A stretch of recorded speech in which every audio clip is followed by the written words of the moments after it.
But there's so many layers on, like how you can keep the clients who you already have. Most of the salon owners, they are focusing on getting new clients into the business, and they don't really put too much thought into keeping the regular clients or how we're going to reward them, because the reward always seems to go to the new people. And there is no appreciation to the clients you have. And also, like here is when the client journey is going to become quite important, which brings us to today's hot topic, which is finding your way as a salon owner in today's market. The past 2 months, we have been inundated with salon owners struggling with the same two things. Salon owners coming to us at the moment are struggling with finding staff and finding clients. It's the same two major problems at the moment. The only way you can find out why people are not coming back if you ask them. But you actually need to pick up the phone and call them. You're not recommending your client anything that's not beneficial for them. If you're recommending something that is not in the best interest of your client, then you should be stepping away and not calling yourself a professional. So if you're recommending something that's in the best interest of your client about when they need to return, then you are being a professional. You're giving the best advice to your client. Yes, it's great for your business and it keeps your books full, but it's a win-win situation. Or you need to be aware, it's going to be uncomfortable, but you need to be able to push it aside because what you want to figure it out.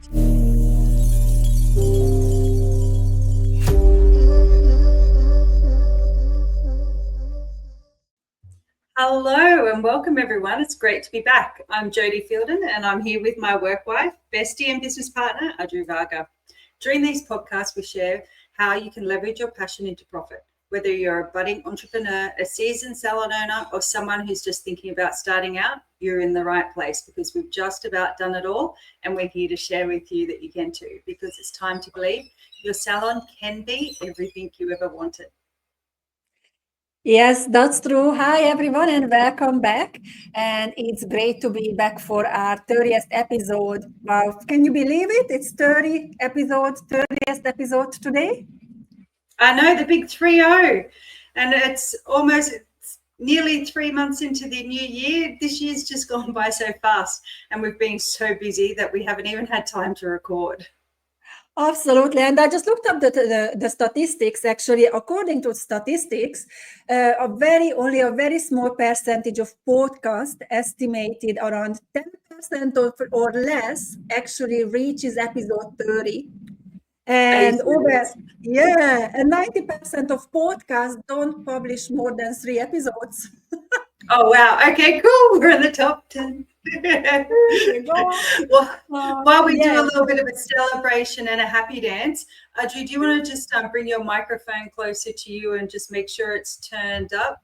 Yeah, it's very close, like it's right on my chest almost. Yeah. It's on your boobs. Yeah. Is it better?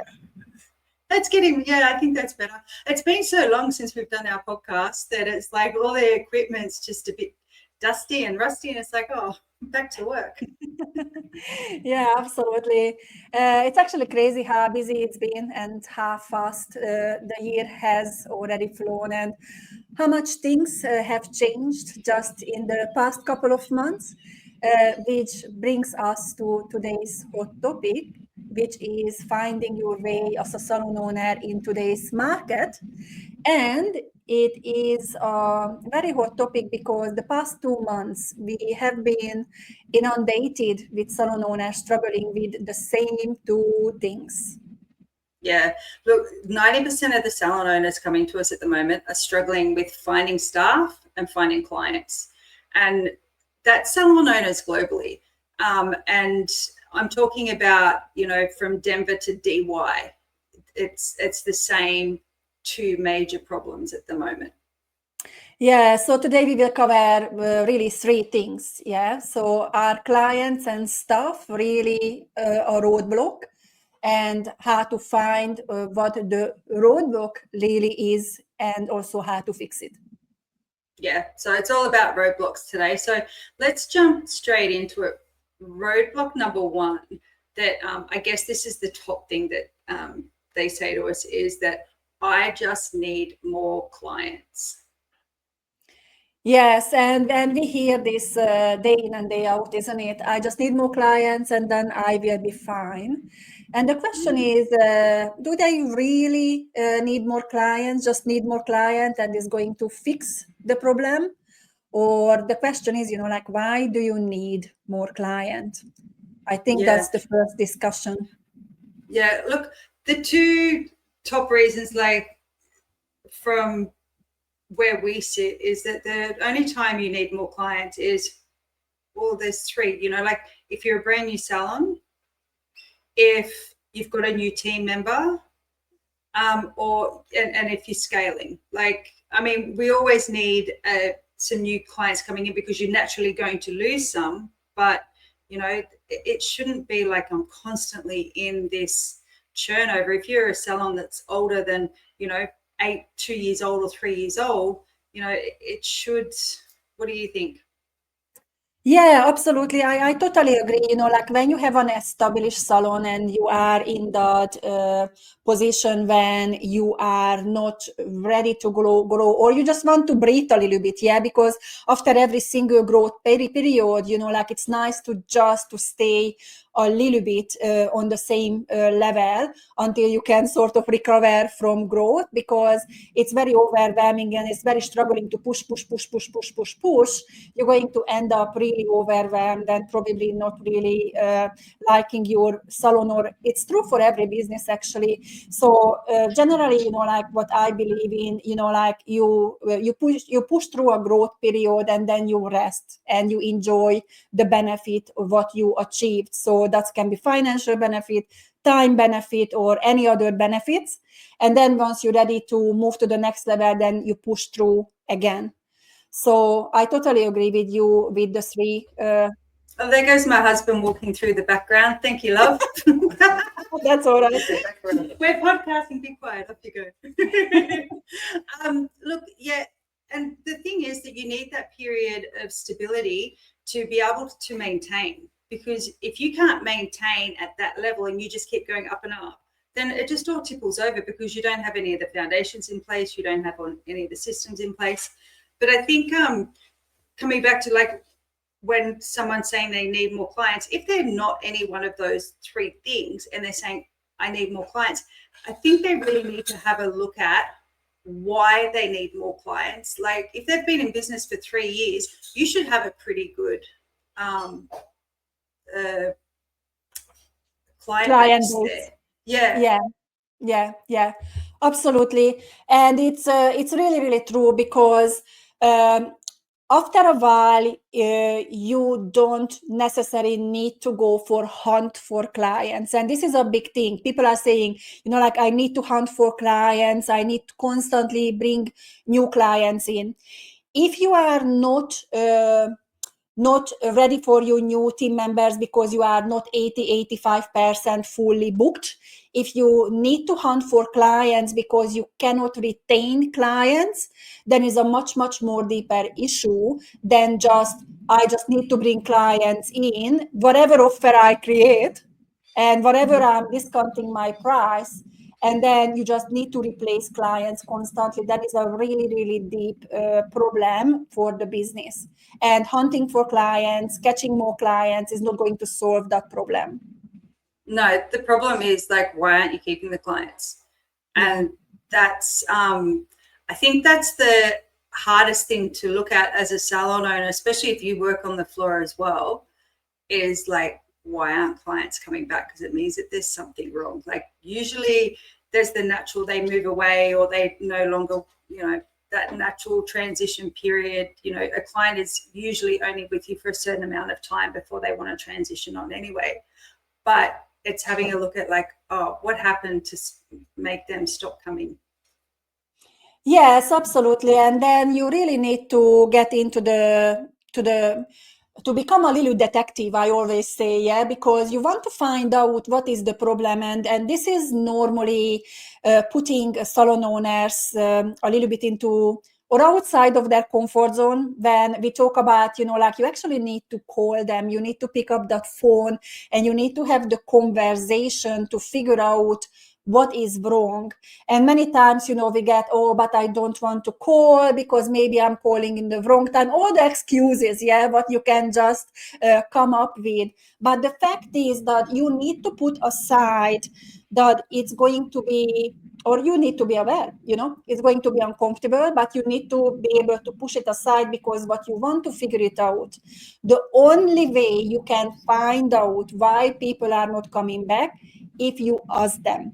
You are never going to be able to figure it out, because it's always just going to be an assumption, and you're always going to find a way to explain or find, excuses why they are not coming back. But you actually need to pick up that phone and call them. And yes, you're going to call 50 clients, and maybe 5 going to pick up that phone, and maybe 3 is going to answer. But that 3 is going to be gold, because once the people, and be open-minded, probably they are not going to say positive things. And that's good, because you need to be very grateful for people who share their experience. And even if you cannot win them back, but at least so you can fix it. Yeah, because you need to be able to fix that hole. And honestly, when we speak with salon owners, they're like, oh, they just can't afford it anymore. It's very rarely that all of a sudden they can't afford it. It's just that they're remembering 1 or 2 people have said, that's an issue, and they hear in social media or in the news and everything that the cost of living and all that kind of stuff. But if you have the right client base that are value focused and result focused in your business, then it's not going to be because it's become, very rarely it's because it's become too expensive. There is going to be a few that, look, I just can't afford it anymore. But a lot of the time it's going to be, there's been some sort of incident that's happened in the salon that hasn't been resolved correctly. I was, for example, I was talking with a salon owner the other day looking to join our program, and we were having a chat, and she had a call come through while she was on the Zoom with me, and she's answered the call. And this is someone that's looking for new clients. She said, I need new clients. I don't have enough clients. I don't know what's happened to my business. I've had the business for 20 years. I've been in this location for 5. Anyway, she answers the phone, and the client says to her, I'm here for my appointment, and the salon's closed. And she's on the Zoom, and she goes, I'm sorry, you don't have an appointment. There's no appointments today. The salon's closed. And she's like, well, no, I do. And I'm standing here. She's like, no, you don't. Look, I'm sorry. I'm busy in a meeting. Can you just text me through your details and I'll have a look? And the client's going, but you booked me in the last time I was here for this appointment. And this salon owner was just dismissing her, going, look, I can't talk to you right now. Text it through, and you wouldn't have an appointment, because if you have an appointment, we send out automatic messages. And so just text me and I'll get back to you. And then she hung up, and I'm like, wow. And I'm looking at her going, I don't know that I can help you, because exactly right there, and she's wondering why she doesn't have clients, and that was obviously someone that was a repeat client that had been booked in before. Instead of taking accountability and just saying, no, I'm so sorry, something must have happened. Can I have your details? Let me just have a look. She did no investigation while she was on the phone, showing that she even cared about this woman that was standing there waiting to get into the salon, and a lot of the time, someone that's been in business for that long, all of a sudden saying, I need more clients, is actually, it's the salon owner or the team or something that's going on, Yeah, So- I can tell you another example about a team not being trained how to respond. So I'm working privately with one of our clients, and she just mentioned to me that very lately she lost a couple of clients, and when they called them back, they always, or most of them, they say it's a budget issue because they cannot allocate enough money. And then when she further investigated, actually her team knew already, because it was a couple of visits that the client already very softly touched about, the budget and everything. And instead of them to recognizing that here is something what the client is trying to say and trying to communicate, and not just, not just ignore it, you actually can address it. And what you can do, and you can train your team, is to basically listening, acknowledging, and coming up with a solution, even if your team cannot come up with a solution. But what your team member can say, I can understand, so let me talk to X and Y, and I ask her to call you back, and we can come up with a plan for you based on the budget, what you can afford. And in that case, you actually keep the client. So luckily, this salon owner is in a good habit of calling clients. So we caught this in I think it was a 3 months period. She lost 4 or 5 clients, and every single one of the clients, they communicated very softly with the team member that they cannot afford it because their living circumstances has changed. So can she win back a couple? Probably she can if she goes into the conversation. But again, the team did not know how to approach it, or they just didn't listen. Because when it comes to consultation and talking to our clients, many times we know that listening is a skill what most of our chitty-chatty people will lack, because we are busy with formulating what we are wanting to talk about, not listening and taking on the information. Yeah, exactly.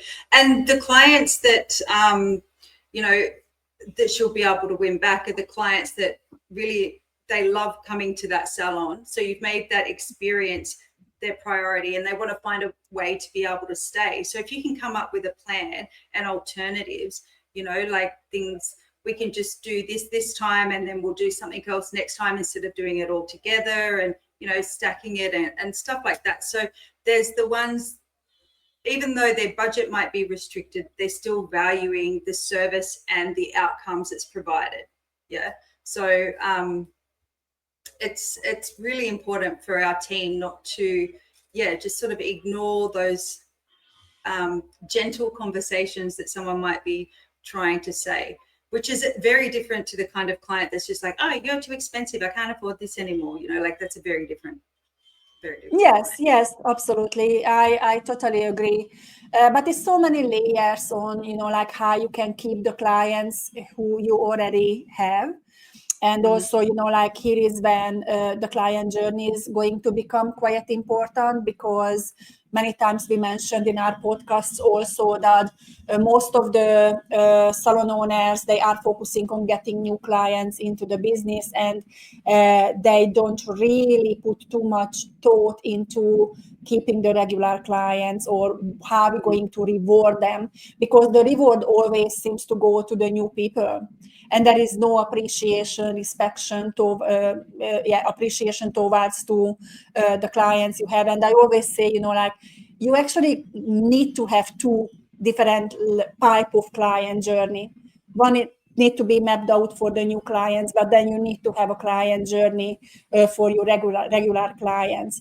So when it comes to clients, more time, most of the times, you don't really need new clients or more clients. You just need to make sure that your client journey is right, and you're going to make the most out of the clients who you already have in the business. And I think there's this little bit of a trend that's happened over the last few years with everything being online, is that salon owners are out of the habit of rebooking their clients in and retaining them that way. Whenever the quickest way to fill your books, your appointments, is to rebook your clients, and that's like 6 weeks. You can have a massive difference, you know. And whereas trying to get new clients in, that's a 6 or 12 month job, you know, that costs a lot of money, because there's very few people out there that know how to do it in the right way that you can retain that client, instead of it being just a one-hit wonder like a Groupon or something like that, right? And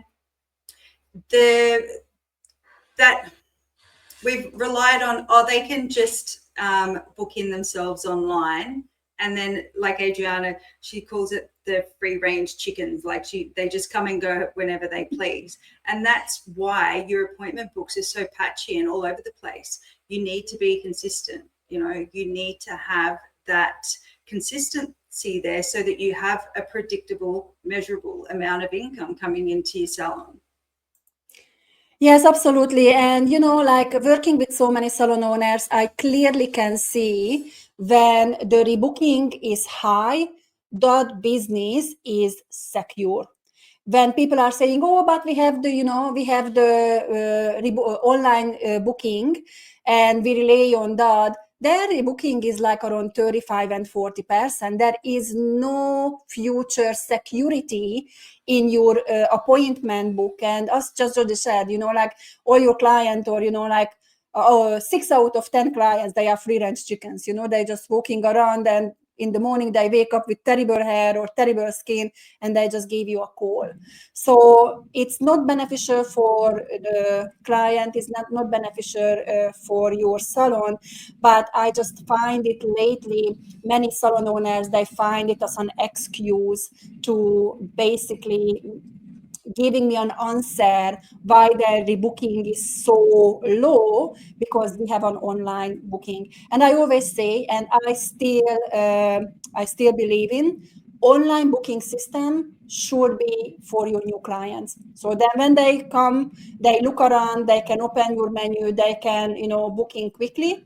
But once they are in the door, at the end of the service, and even in the beginning with the consultation, you need to make a plan so you can close the deal at the end of the service, and that client will come back when you, as a professional, going to recommend them to come back.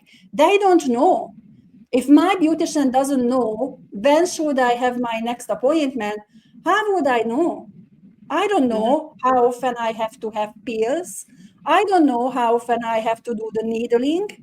Like, they need to educate me, and it's exactly the same for the hair also. Yeah, and you know, like you're not recommending your client anything that's not beneficial for them. If you're recommending something that is not in the best interest of your client, then you should be stepping away and not calling yourself a professional. So if you're recommending something that's in the best interest of your client about when they need to return, then you are being a professional. You're giving the best advice to your client.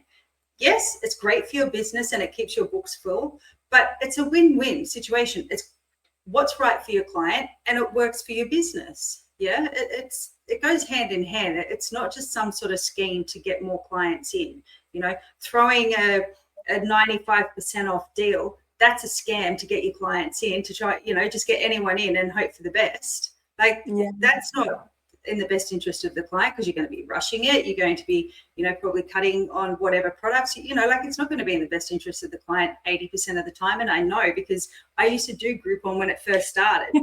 I know the shortcuts that salon owners take to get those numbers through the door.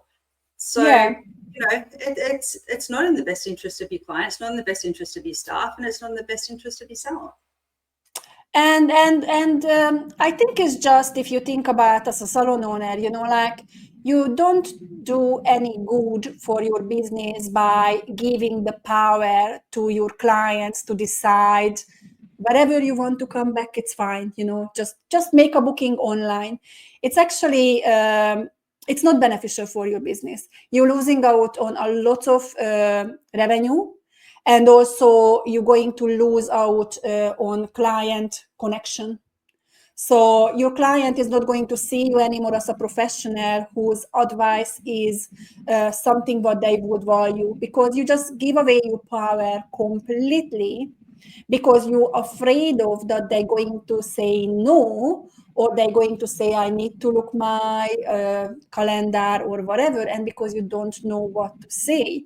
So it's very, very important to get a clarity around why you are passing through the opportunity to our online computer system when you are there, who actually should be able to communicate with your clients. When is the next time? What will be the next appointment? And when I'm going to see you back, and I will book you in.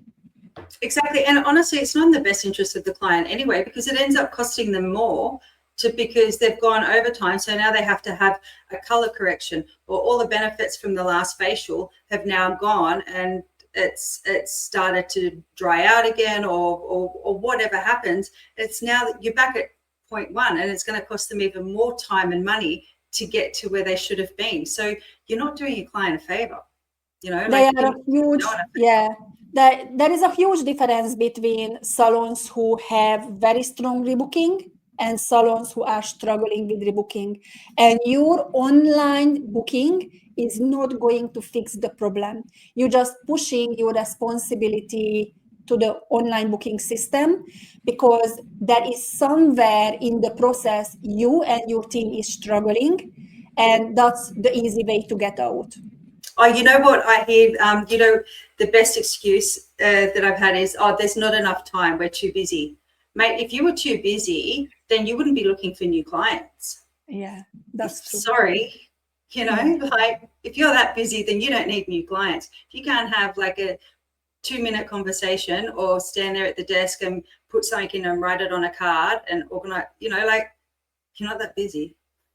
Sorry. Yes, absolutely. Little trick.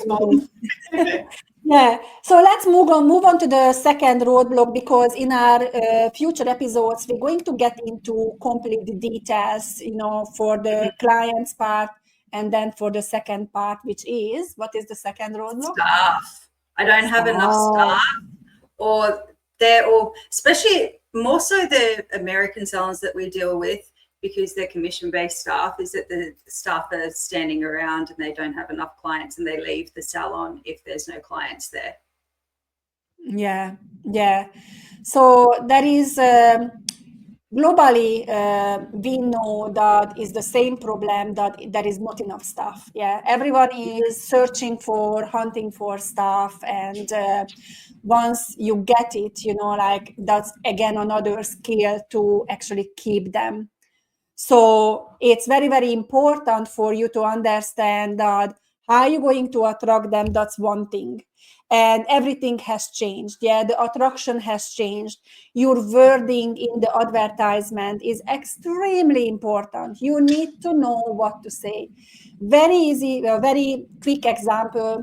It's a spa clinic I work with, and the lady put out a job advertisement for I don't know how many months, and she didn't succeed. And I said, just give it to me, let me have a look, I will reformulate it. I gave her back 2 different versions, and I told her this 2 needs to go in the same time.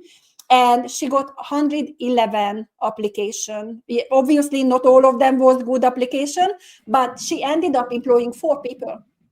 Yeah. And I asked her, what do you think the difference was? And she said, is definitely the wording of the advertisement.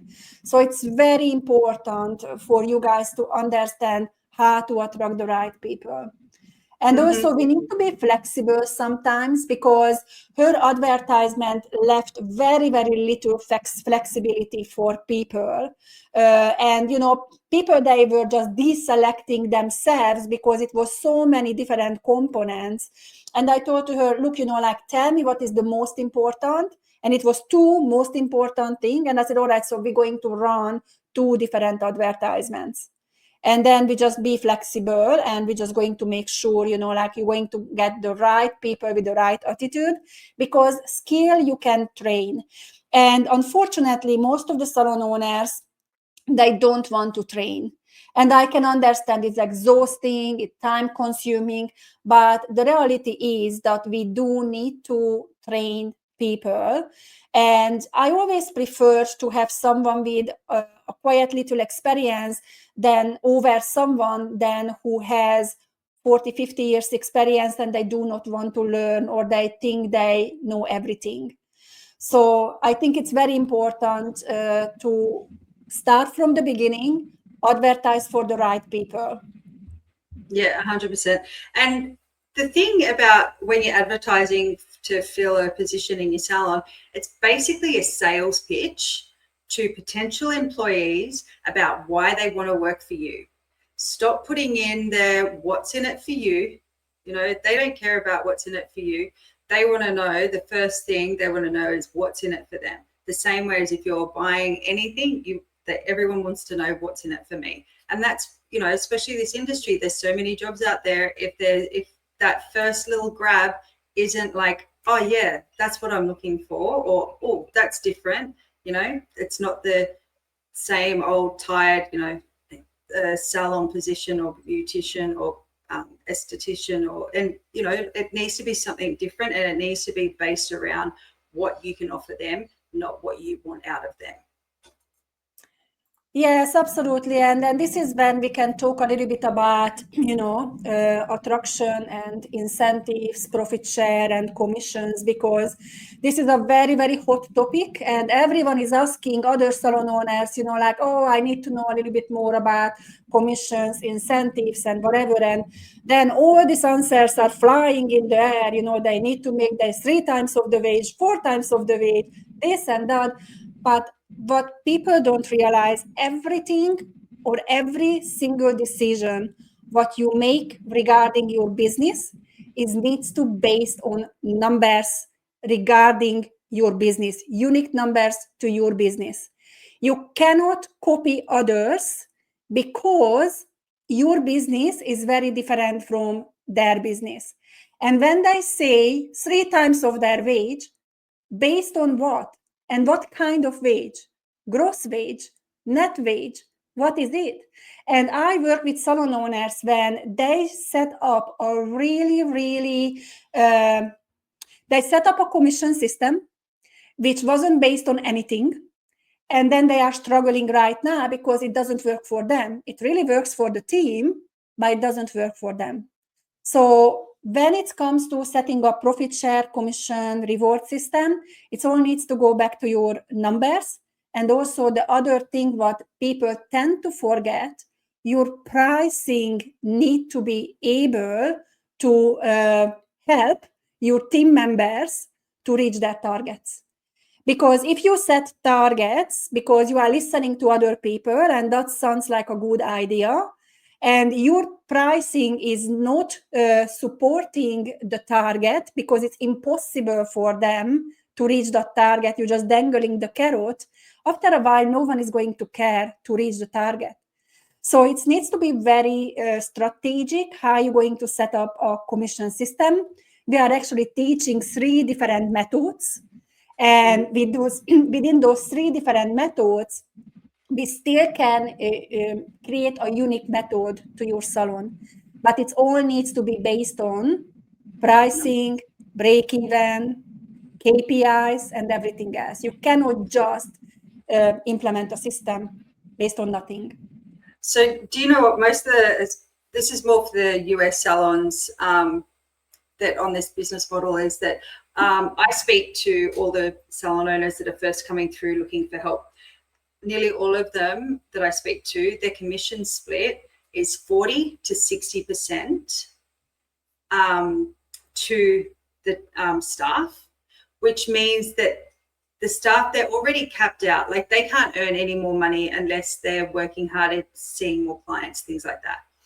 The thing that the salon owners aren't taking into consideration when I speak to them, I'm like, okay, so who pays for all the running costs? Oh, I do. Okay. Who pays for all the marketing? I do. Who earns the clients? They do. So where is this benefit in it for you? And they're like, well, this is the way it works. Well, it's a broken business model. And that's why, especially in the States, commission structure and people are coming to us looking for us to show them a different way to do it is because it is a broken business model. And they say, oh no, but there's really, there's salons there's so many profitable salons and they're big names and they do so well. I've been having a look at them, and most of the ones that I've been looking at, the salon owner has either their own product line, they have some sort of other income stream, they may be an influencer, they may be some sort of technician that does teaching, all these, they may own a hair extension line, they have these other income revenues. Their money is not, from what I can see and the digging that I'm doing and understanding the commission structure and seeing the way things are going, the salon is very rarely what's made them so successful and popular. It's usually whatever they're doing outside of the salon, because I can tell you in the booth suites, you're only capped at whatever rent you can charge, you know, unless you've been smart enough to say, right, you have to give me a percentage out of your profit and you pay for all your outgoings, you know, like there's all these different structures. But new salon owners, like when I spoke to today, that she's just jumped into, it's her first rodeo, she called it, and she's doing a 50-50 split. She's paying for all the marketing, she's paying for all the supply. So I'm like, so really it's not 50-50, it's now, you know, 30-60, you know, like they're getting 50 all your costs, so now you're just getting whatever's left over after all the costs of you getting in the new clients and building up their chair for them to go, okay, great, you know, I need a change now, or I'm not making enough money here, because they're capped at that commission ratio, so off they go, you know, like it's just it's just so Yeah, and then also, you know, like with America, most of American salon not just pay the commission, the quite high commission, they still contribute to 401k, and they still have to pay the workers' insurance also. So it's, you know, like when we go through the break even, what we use, those salon owners, they are up for a really big wake-up call, and they just realize, oh my God, there is no wonder I'm struggling. There is no wonder I can't make any money out of, you know, out of my business, because what it is. And the other thing what people are complain about and share about all these booth renters, freelancers or commission people, that there is no team. So everyone is individual. They come and go whenever they feel like, you know, like there is nothing, there is, I mean, I do understand, obviously, the rent a chair and everything. What is it? And I still think, you know, like a rent a chair is actually a better option than, you know, to have the big commission share or commission operated business. But yeah, it creates a struggle for the business owner. It is because this business model was created long time ago. And everyone is copying everyone, and everyone is, or most of the people, they're struggling. Some of them, they're realizing it, because we had a couple of salon owners, especially from America, came to us and they said, well, our business model doesn't work. So what else we can what else we can have, what else we can offer, isn't it? Yeah, sorry, my technical difficulties, because we're a bit dusty. I got stuck in the waiting room. Yeah, they're coming to us and they're like, well, how can we do this? And so that's when we introduce them to, all right, you need to have that awareness of the running cost of the business, and your profit or your wage and everything is very separate. You can't think that, and that's why we need to educate our team members as well and show them a new way. And what Adri and I have been doing since mostly Adri, but for the last 6 months is really going through and finding the new structure. And Adri's put that, and that's one of the things that we've added to our Salon Accelerator program for when you've got staff and you're trying to find how to find more staff because you've got more clients and you know what to do with, to what can I offer them that's different, because the old commission, no one thinks that's very special. And so we formulated, especially for the States, a way to give them a salary, a base salary, so that there's none of this fear about, oh, my chair's empty, so I'm not going to be taking any money home this week, and how to overcome those things, because we've been doing it in Australia this way since the day dot. But we've tailored it to suit the American way, and we've bought some of the good things from the American stuff, and we've introduced to some of the Australian salons. Like we've kind of taken the best of everything and sort of brought it all together, because it doesn't matter. Like what we've learned in the last 4 years is that it doesn't matter whether you're in LA, whether you're in London, or whether you're in Melbourne. It's still the fundamentals of the industry is all the same.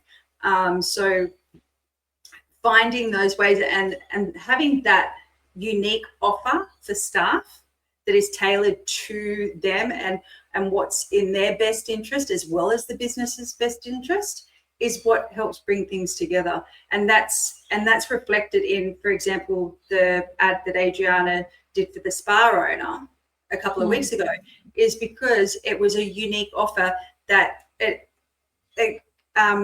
covered what the salon owner needed, but in a way that it was what the potential employees were looking for. Yes, absolutely. And look, like it was a huge amount of people. I think it was 111 people applying. Yes, not all of them was the right candidate, but at least this triggered, like a big amount of people to respond. And then obviously the salon owner had to sort it out, but it ended up, she ended up employing 4. So that's a really, really good outcome.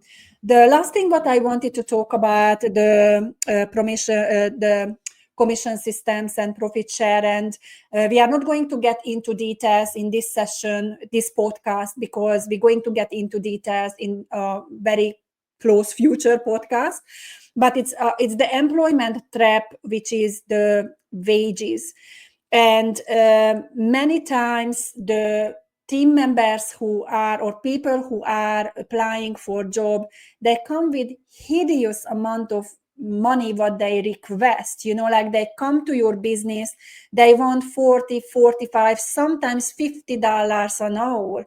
And the salon owner is like, how can I pay that much?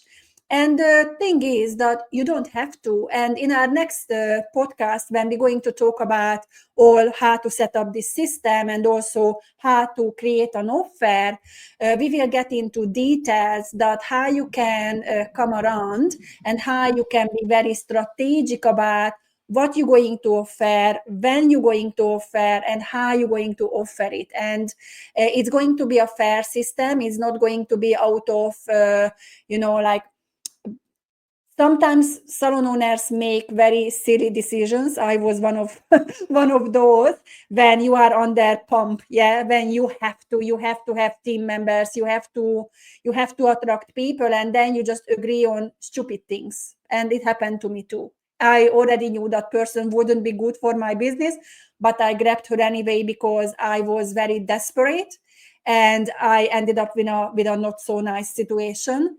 And I could have avoided if I would listen to my sixth sense, but I choose not to. So it's very, very important for you to have a plan how to make an offer and how to make it fair.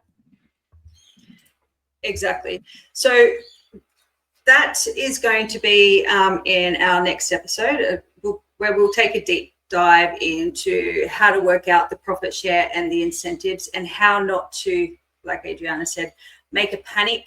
I don't want to miss out on them. Yeah. We've been there. So now, and I want you to, I'm just having a look at our notes. So, yep, that's us for this week, Adri. Yes, and then remember, you can find out more when you book a free Salon Accelerator program demo with Jodie or one of our sales team. And our program has the money back guarantee, which we are very proud of, because we know it works. and we can offer 100% money back guarantee, because if this program doesn't work for your salon in 90 days, then we going to we have the money back guarantee. Then you don't pay. Yeah. So Yeah, essentially, we're showing you 3 key results. First, we'll help you make up to 20% more per client using our pricing formula calculator. And in that calculator, Adriana has included the commissions based structures. So she's got those 3 different salary. Adriana, I'm having a mental blank today. So those 3 different methods of working, like profit share, commission, and straight wage. So that's included in the calculator. And it's, since most salon owners aren't charging accurately, it creates a cycle where they have to work harder and hunt for clients. So we want to break that. Yes, absolutely. And the next step, what we will help you with, we will help you to optimize what we call the 7 magic metrics, because most salon owners only track their stock and some of their outgoings, and they are constantly wondering where all the cash went and why their salon revenue is not growing. Exactly. And then last, we'll show you how to run your monthly profit promos. We haven't really spoken about that much today, but that's designed to attract those value-based clients and repel the discount chasers who, you know, like Groupons and things like that, who waste your time and cost you money to serve. And like I said, if we don't help you increase your profit in under 90 days, then you don't pay. Yes, absolutely, and we know it works. So this is why we are very, very confident about it. So if you are interested in learning more about how all this works, then just click the link below, or you can send us a DM if that's easier for you, and you can schedule a free demo, and we will break it down for you. We will break everything down for you, and you can ask as many questions as you want. We are very transparent, and also if we don't believe that our program, what we offer, is right for you, we're actually going to tell you. We're going to be extremely transparent about it, because we want to make sure we're going to offer the program for people who are ready for the program, and we don't have any intentions to bring in on people who are not going to take a benefit for having the program. Exactly. And so we'll see you for our next episode. Remember to follow us on Instagram and Facebook at FocusGDT. You can also send us an email at hello@focusgdt.com. And we're here. If you need a hand, reach out. We're more than happy to have a chat. Bye for now, guys. Bye.